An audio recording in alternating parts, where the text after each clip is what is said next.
I'm not going to use a microphone because I was raised on a farm and we spent a lot of time yelling at each other. So I don't think I need one. But before I talk about the book, I want to thank some people, and I want to introduce some people. You met Stanislav Bolodovitz, who is the driving force behind a group called Manageria. And for those of you who support Manageria, I want to thank you for your support of this organization. And for those of you who don't, I would ask you to please find out more about it, because it is a wonderful, wonderful thing for the youth of business, not only business, but political and academic leaders. And I hope no one's heard of it there. So, Bolek, again, thank you for all that you've done.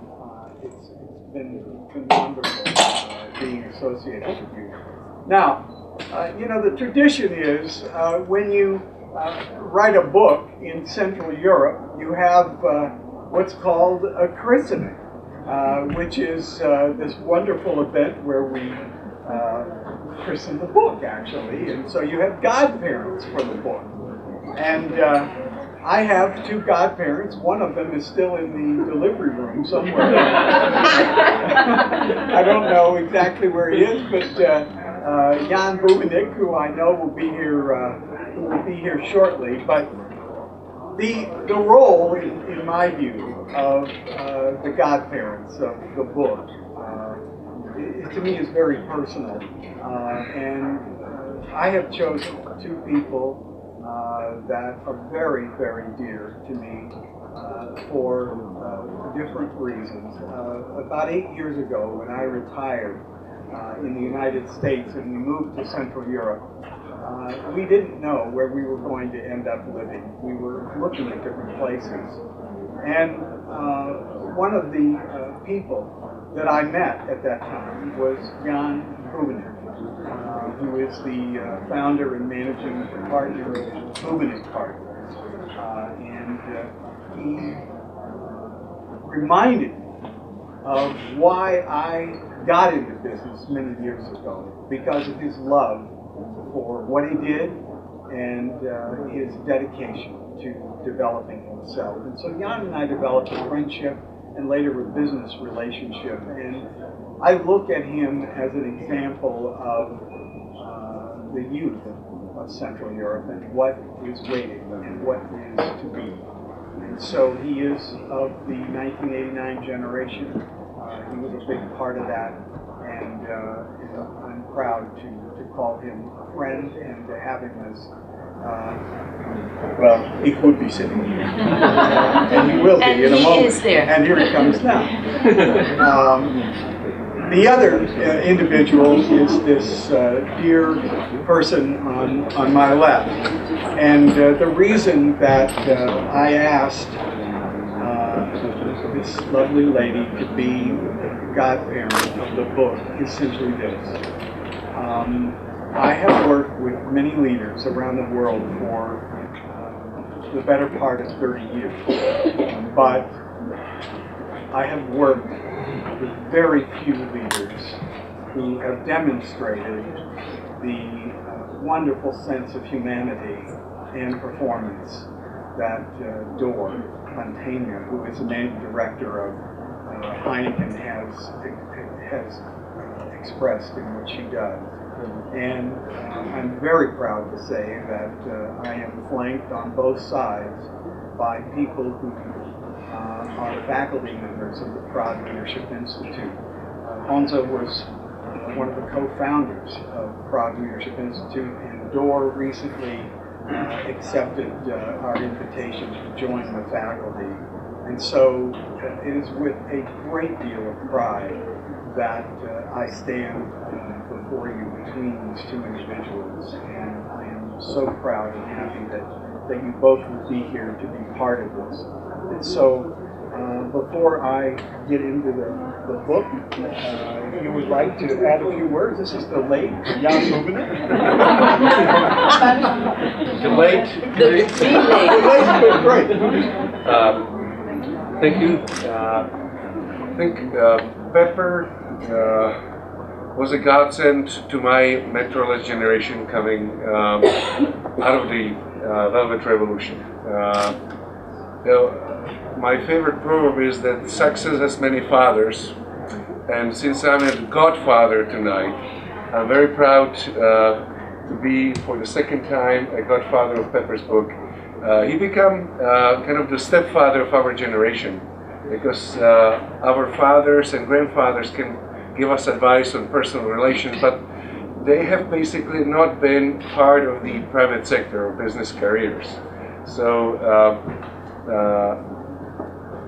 we sometimes go with my colleagues to have a beer, but it's not coaching. I thought you have to see the things not twice, but ideally 20 times before you can start generalize and maybe guide people through their professional life.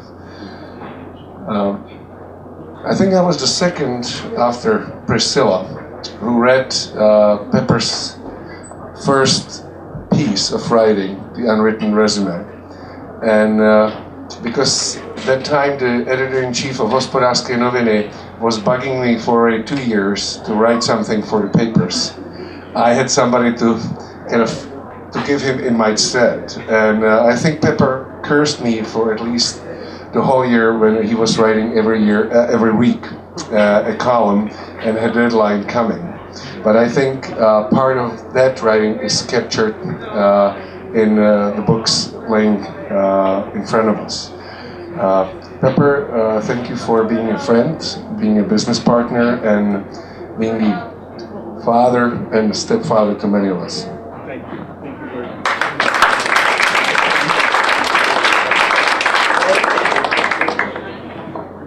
Just a few words. First of all, I'm happy you're sitting, because otherwise I look a little bit ridiculous. Secondly, after these gifted speakers, it's very difficult to say something. But still, I dare to drop a couple of words, Pepper. I had the humble honor to be asked also to drop a line in your quote in the beginning. And I was asked to do that, and of course I was gladly and honored to respond to that. But then I thought, what am I going to say? Because I'm going to tell this to the whole world. And I actually have so much private things to tell you. But what I said, it is a rare gift that I got to know you. And actually, Jan and Pepper came together into my life when we were doing a search. You may remember, we had a big presentation together with Roman, and out of that grew and developed a fantastic friendship, a private friendship, but also a friendship with Heineken. And I think very humbly present, our Heineken is here, and I hope we can taste a bit, and you have a drop of it tonight to grace this blessing evening.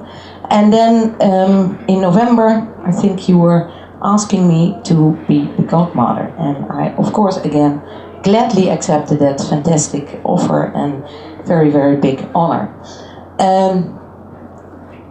Of course, it's all about Pepper. It's all about the books, and I actually have my booklet, my first volume, every single day in my pocket, and I read it really so many times and over again, because all the time you discover new things. And I would encourage everybody to do the same. Buy the volume, give it to your friends, give it to everybody that you know, because you will learn so much about it. We had the honor with Heineken to do a couple of leadership modules for our senior managers. And Pepper, I think you really unlocked the 20th century into the 21st century leadership for Heineken Slovensko. And I can tell you, I mean, people, great speakers, gifted speakers, they can earn a lot of money with nice speeches, but if I see that there's a real difference in a company, then you really talk volumes about the effectiveness of this type of gifted and real big talent that you're having, Pepper. And I can say, and I think Roman can acknowledge with me, and I see him nodding, really, you made a difference in our company, you made a difference in my life, and I want to thank you for that. And also Priscilla. Thank you so much.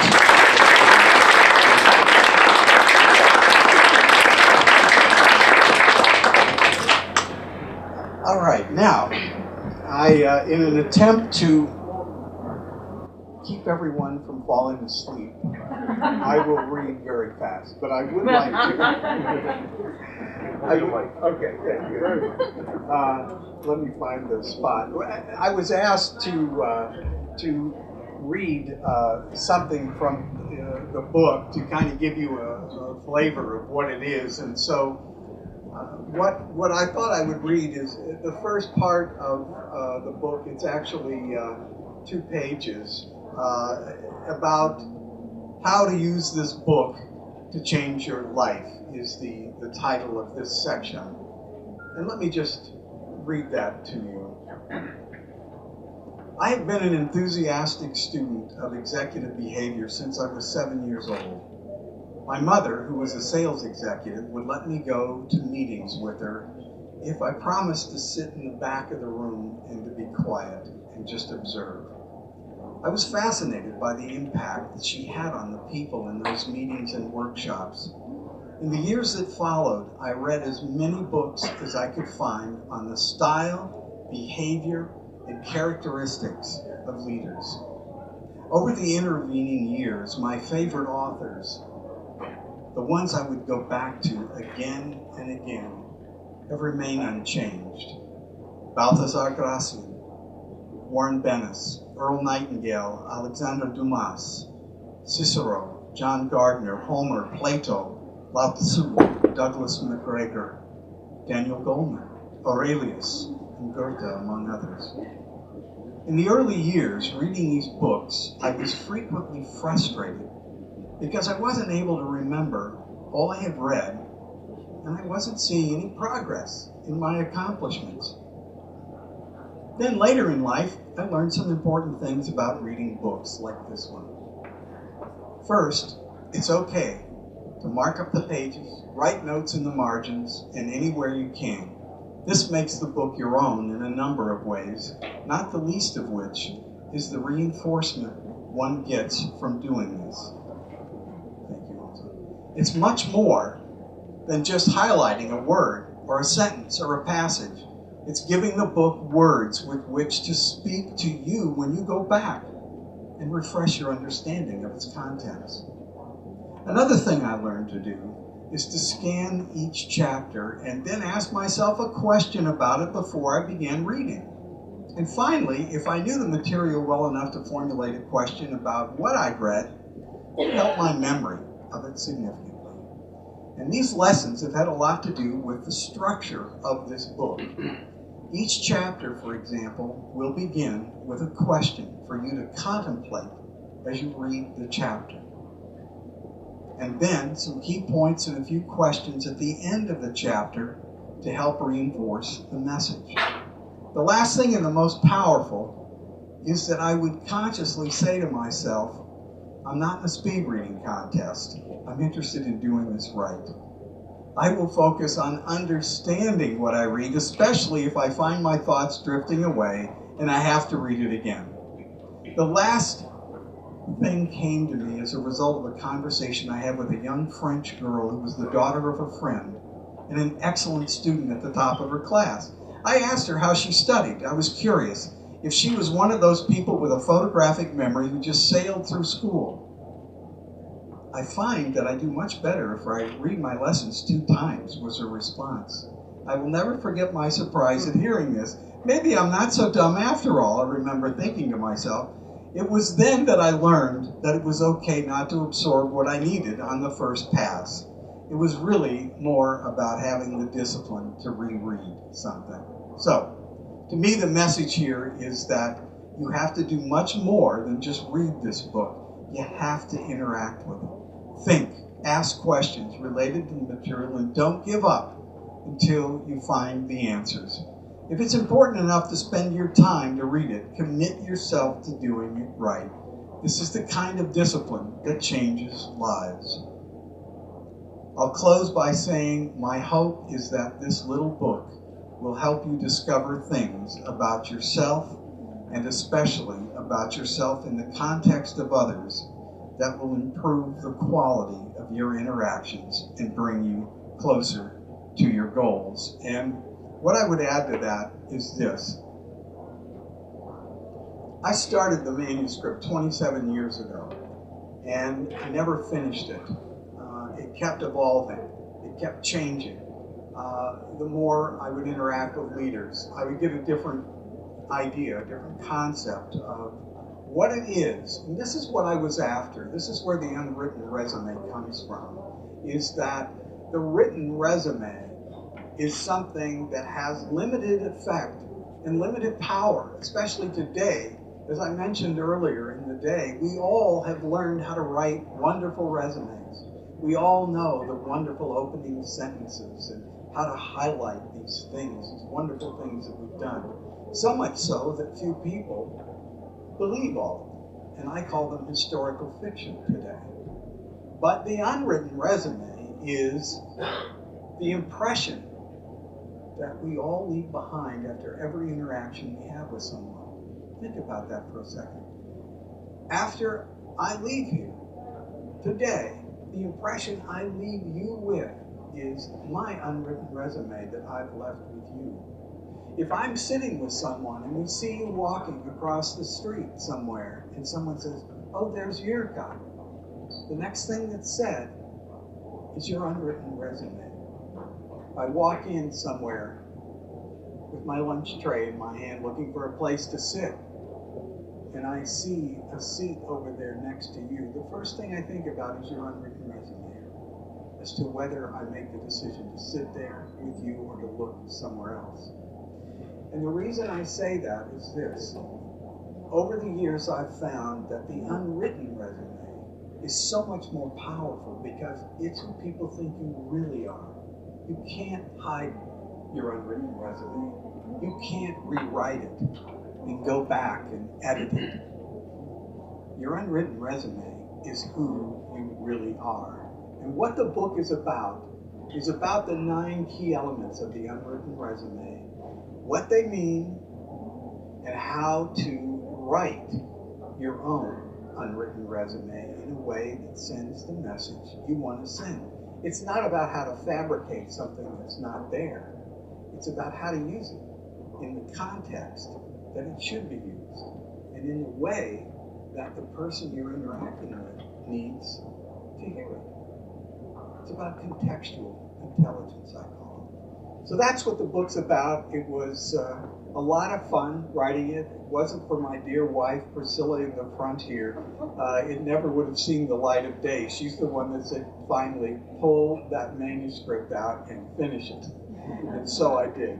And we've had a lot of fun with it. Right now, it's being evaluated by Cal State University as a textbook for their graduate school of business.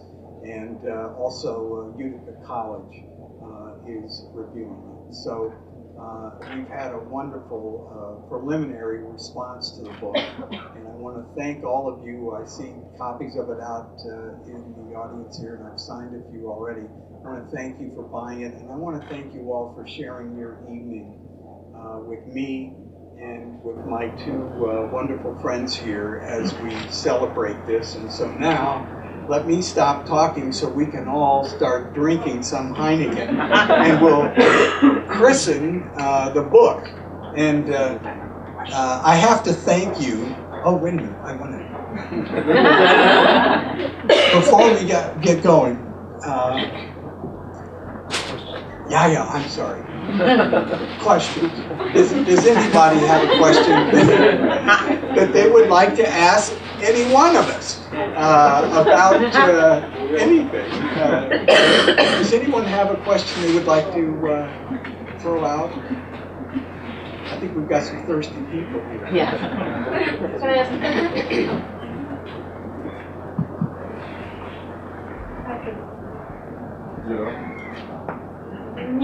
Yes. Perfect. thank you, Pepper, for your ideas, inspiring ideas. You're welcome. And in your book, you write about passion, and also we've been on a lecture like a few minutes before we came here. Can you tell us what's your passion? That's a great question. Thank you. First of all, I'd have to ask what the context was. My passion in life is my wife. Without her, I hate to think where I would be and what I would be doing. I can't even imagine it. Without or with passion? She's the one that really has stood behind me in so many ways over so many years, and I've dedicated my books to her, and there's a reason for it. She's earned it in so many ways, and I love her very much for that. If it's in the context of my passion for, what I do in life or something like that, I would say my passion is the appreciation of excellence. I don't care what it's in. If it's in beer, or if it's in the design of a can, or if it's in the way people interact with other people, or the way a watch is made. I love seeing excellence in action. Goethe once said that the talent loves expression, and I love to see people express their talent and to see them release it. So that's my passion in life. Thank you. Thank you very much. Well, like himself. Pepper, I just want to make sure that you understand that we have students who are really passionate about asking questions. So just take comfort. I think they will not leave you before half an hour of discussion. So our students will have a lot of questions. But let me just share one of my questions and maybe a comment for our guests tonight. We are struggling in managerial to define what we do in terms of who do we develop out of our young people. And what we started is the term leaders. But there are many people who do not like it. One of them is over there, Laco Košár, who always, when I say that we are developing leaders, he says, there's something not right about the word. It's a 20th century word, actually. And so I'm extremely passionate about your human element leader. This is actually a fantastic word, and I think that many of us in managerial who are also tonight with us would say that this is the type of person we want to develop. We don't want to develop a leader, but really a human element leader with a heart. And the question maybe for your contemplation in the evening is what would be the best Slovak translation, because we are struggling with it. We cannot find a Slovak translation for a human element leader. So just think of it, and if you have any idea, just let me know. Even Pepper, because don't look at me and Dory. Even Pepper would like to know the Czech equivalent or Slovak equivalent for his thing which he is developing. And now the question to you, Pepper. I have a privilege to know a lot of thoughts which you wrote in the book on the Unwritten resume, like attitude, passion, humility. There are all those 9 elements. My question to you, Honza or Dor, just answer anyone you would like, is can you tell me and our young people some example which can portray how it is when people do not stick to some of the elements? What is the example when you interact with someone who hasn't had a humility, or hasn't had the right attitude, or didn't have passion? Why you would fire him, or not hire him, or not sit to him? You can dig in your memory for some particular example from your business and leadership career, so that our people can understand how really it is important. And even I guess one time in life when you don't do not do right one of the 9 elements, you may completely lose the relationship with the person. He may lose his interest, and they might not be a second chance, I think, sometimes. So if there is any such a strong evidence... Dor, would you like to respond? Yeah, take some courage. Very strong question, Bolek, but I have to be honest. I experienced such a thing, event or an issue or a challenge how you want to call it. And from hindsight, I think the biggest one was the humility. That was really missing. The humility and also the intellectual intelligence, the contextual intelligence. Somebody who really did not understand when, what, why, and at what moment with whom to do what. Maybe it was the right thing, but the context was completely out of context. That was one case, and the other, humility was another one. And you can't get used to people that are not humble from time to time. And it starts to really be a hurdle in everything that you're doing, in the interaction, in effectiveness of interaction. And so I had to take a very hard-nosed decision on that. After it took me a long time to discover what it was, but when I was reading and Pepper was talking about it, I thought, this is really a stumbling block that can be extremely hard and difficult to overcome.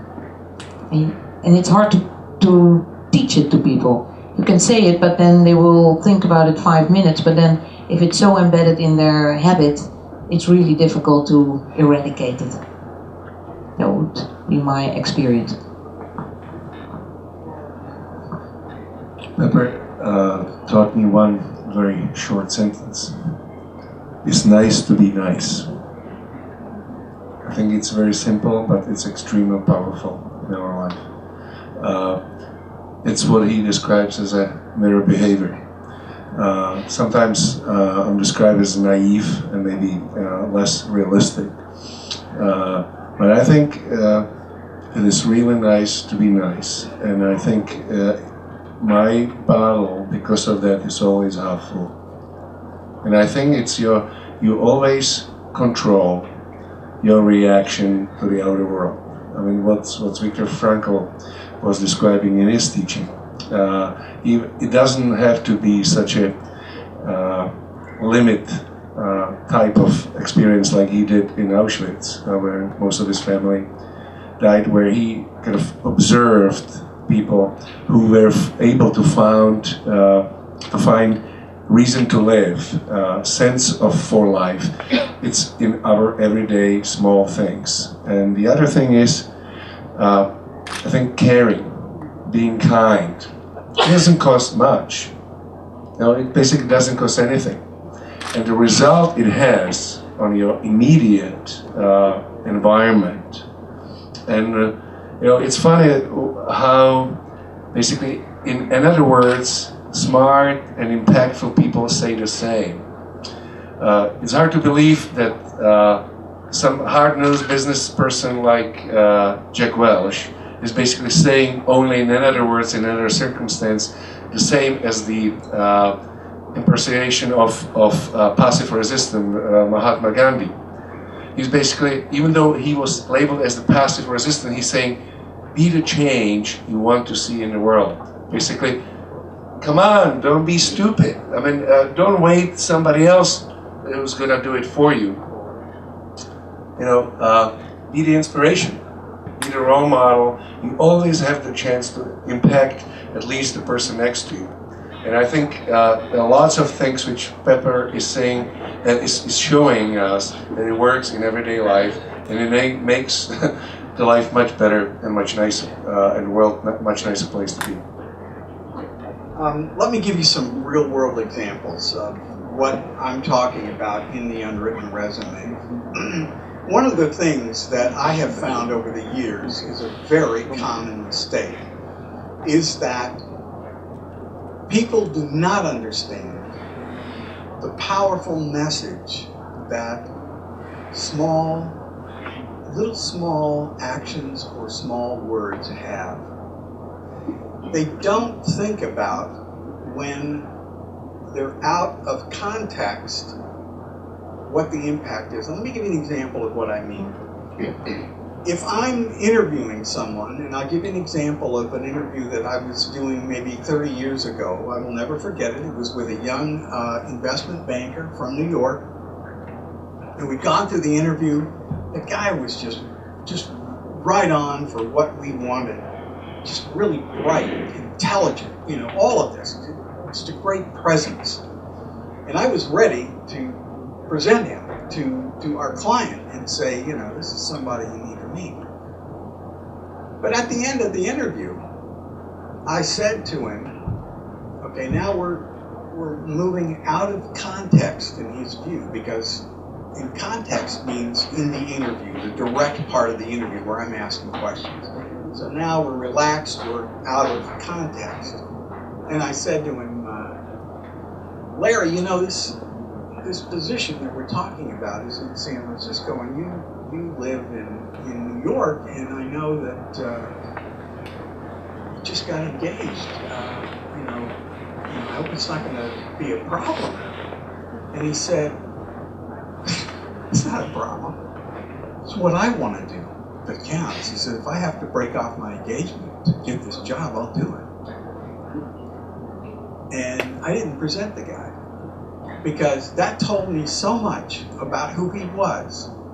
He thought he was being, you know, macho or something, but it sent such a signal to me that I would not present that guy to my client. Another example of the opposite. I was interviewing an executive in Paris many years ago, and it was for a CEO position. This guy's busy. He's a very successful guy. And I was leaving his office, and I said, Jean-Louis, where is the metro? Because I wanted to get back to my hotel. I said, where is it from here? And he said, well, you go out of the building, and then, he said, come on, I'll show you where it is. Goes over the elevator with me, goes down 5 floors, out onto the street, walks me to the metro, but down into the metro, and waits for the metro with me. I will never forget this guy for that. I mean, that is a symbol of who that person is, of who he really is. I've learned more about people on the walk from their office to the elevator than I have in meetings with them. I was with a man in Los Angeles many, many years ago, and we were talking about how important it was to the way you treat people, and, you know, caring about people, and how important this was to him. And we were in his car, and he was driving me to the airport. I was going to catch a plane to go home. But he stopped to get some gas on the way to the airport. Now, this was a time when, you know, credit cards, everybody was using credit cards for everything in the United States. And so he gives the guy his credit card for the gas after he gets it. Well, after the guy gives him back his receipt, you have this little piece of paper, there's a receipt after he signed it, he tears it up into little bits, throws it out the window, and drives off. And I remember looking at the guy and I thought, what is this all about? And my whole impression of the person changed immediately. So what I caution people about, and what we talk about in the Unwritten resume, is it's these little signals that send such powerful messages. We can rehearse and rehearse and rehearse when we go into an interview. You know, I know what you're going to ask me. I know, and I'm ready, and I'm going to give you this answer. But when it comes down to talking about demonstrations of your values, if you tell me you're passionate about people, give me an example of how you demonstrate it. If you tell me that honesty is a value of yours, being truthful and honest, I want you to tell me how you learned that. How do you know that that's a value of yours, and how do you apply it in your life? When was the last time that it was questioned? These are the elements of the Unwritten resume, and these are the things that give us priceless information about people, but they also give others priceless information about us. And that's what this little book is about. It's about all the signals that we send. It's about how to look at yourself through a different set of eyes. It's about self-awareness. It's about constructing your own unwritten resume in a way that sends the message that you want to send to people. Thank you, Paula, for your question. I think you all have met somebody. I say that they sit alone in overcrowded compartment and their ego is already overflowing even to the hallway. I went to interview one gentleman for a board of directors. It was a non-executive position, so he received me in his big office, and the secretary came to the office to take the drinks orders, and she was out of sparkling water. The way he treated her was, I don't know, like the last person on the earth. I mean, just the way he belittled her was, I don't want to be in the room.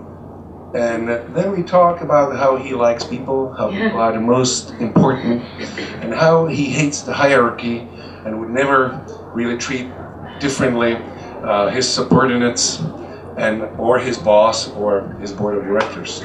Then the phone rang. It was his boss. The guy shrank to a little midget and started, yes sir, oh, of course, we'll do it. I mean, no matter what he said, I had to bear through another 30 minutes that at least we had 45, so it wasn't obvious what I thought. But people the action speaks much louder than the words. And that's really the caricature of the unwritten resume which each of us leave every minute and every second. Thank you. Please. Hi, Bolek reference to me, so I'm not going to ask you. I'm not going to ask you about how to say leader in Slovak, but I'm going to ask you something else. I quickly ran through your book about passion, honesty, integrity, self-awareness. I have one personal advice to ask, which I'm personally struggling with, is how to learn to listen. It's really, we most read about these important things which project us to others when we behave. Sometimes our passion stands in the way, sometimes our eagerness to accomplish something.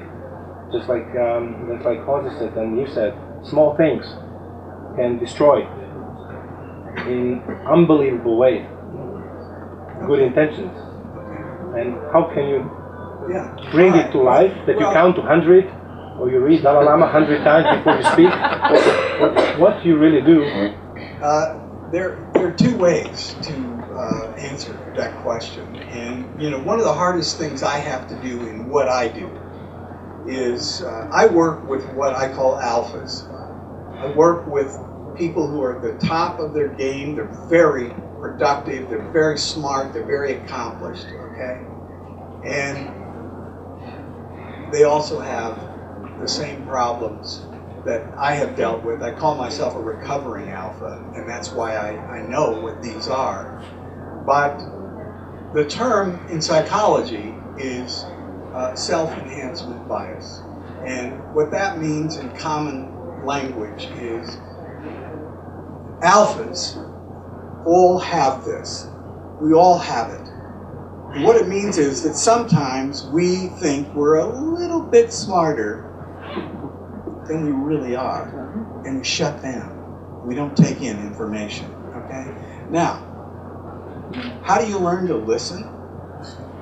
Well, first of all, you learn what the physics are that are involved in not listening.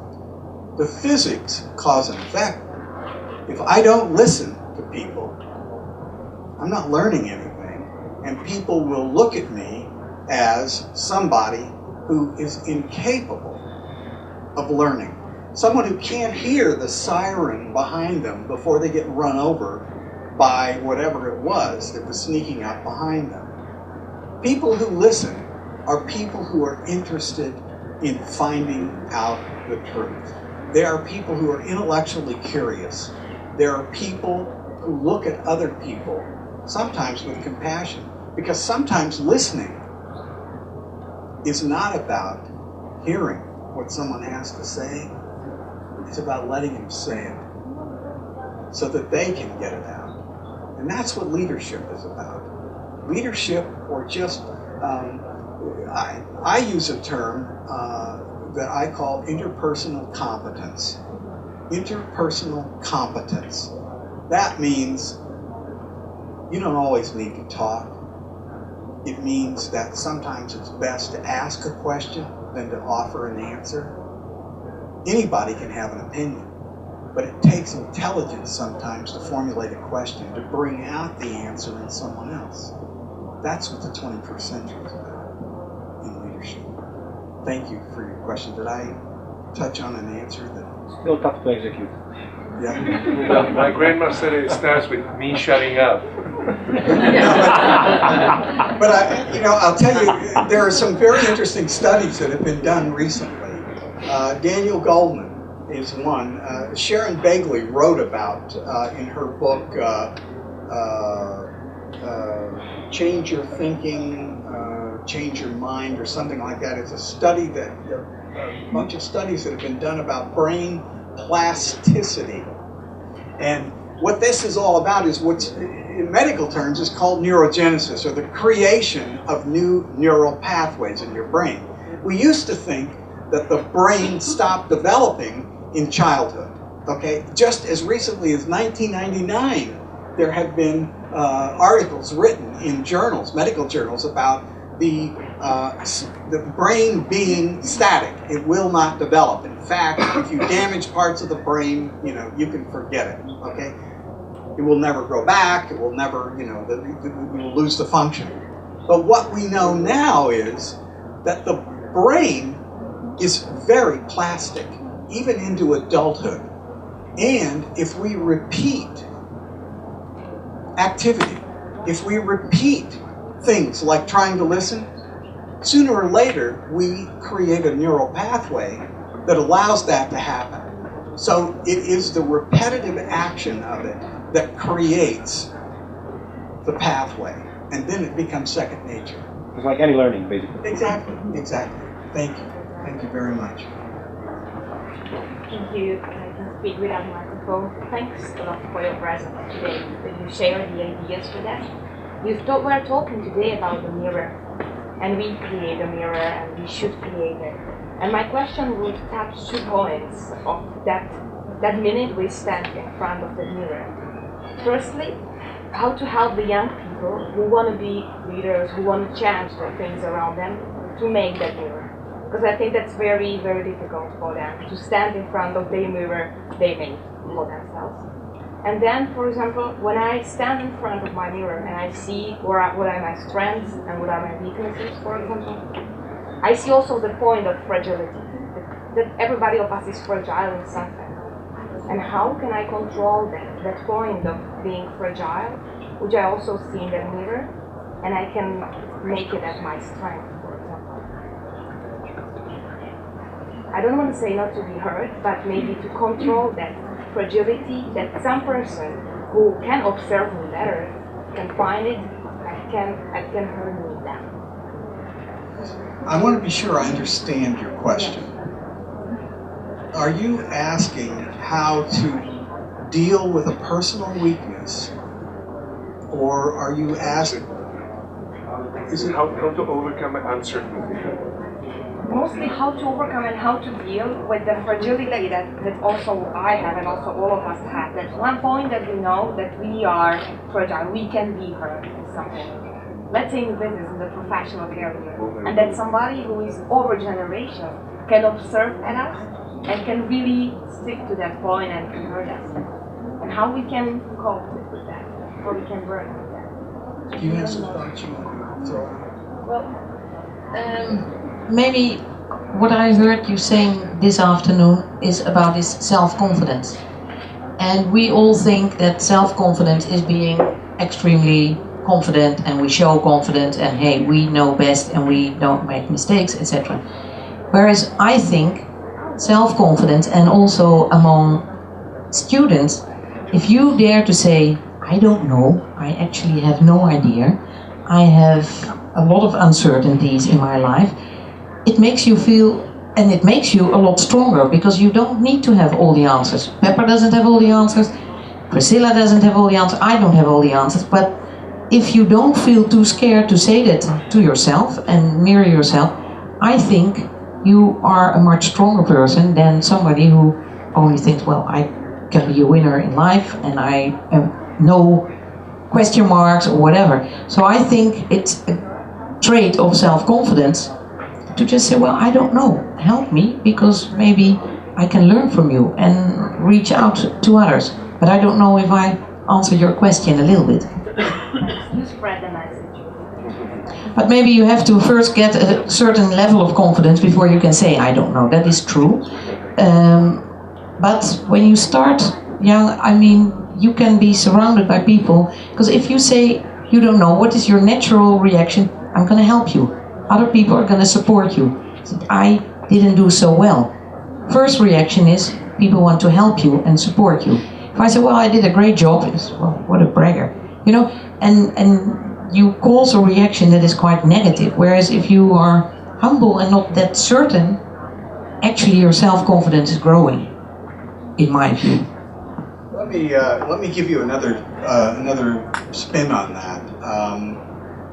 I think any good leader would say that the most creative environments are mistake-tolerant environments, where we encourage you to try things. We encourage you to go out and try things. Make a mistake. Now, here's the qualifier. Don't keep making the same mistake. Okay. And number two, tell me what you learned from that mistake. That's where growth comes from. I love formulas, and here's one I'll leave you with about that is pain plus reflection equals growth. Okay, and that is what life is about. And if you're vulnerable, let me give you a quote, a paraphrase quote from one of my favorite philosophers. Who was a 15th century Spanish monk by the name of Balthazar Gracia. And he said, always allow others to see a fault in you, because if they don't, they'll look for it. And so the people who project themselves as being perfect are people that cannot be believed, okay, by other people. And if we allow ourselves to be vulnerable, all we're doing is being human. And that's what it's all about. There's only the difference between a brave man and a coward is like 5 seconds. That's all it is. The brave man is scared. The brave woman is scared. But they stay there 5 seconds longer. It's like Wayne Gretzky once said, the hockey giant said that you always miss 100% of the shots you never take. Yeah. I think it's true, whether you're in love or whether you extending a hand to a partnership at the workplace. Unless you make yourself vulnerable, unless you risk to show that you're not perfect, you're never going to earn the love and trust of the others. And I think it's actually true strength to show and let somebody help you, because we all need it. Thanks. Why don't we open up a Heineken? Now, I want to thank you, because the tradition is that you don't use something as special as Heineken to christen a book. You use common things like champagne, okay? And I wanted to thank you for bringing Heineken here tonight to be part of this. And I want to thank you for this lovely poster here. Heineken, isn't this wonderful? Let's give her a big hand for that.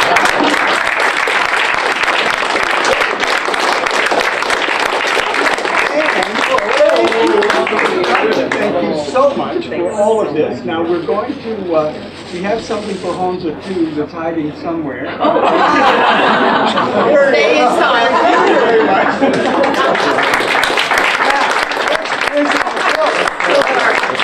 That's my favorite book. All right. Now let's show them how it's done. All right, you guys. Here we go. We have the godparents here. And this is going to be a wet book, okay? This is what.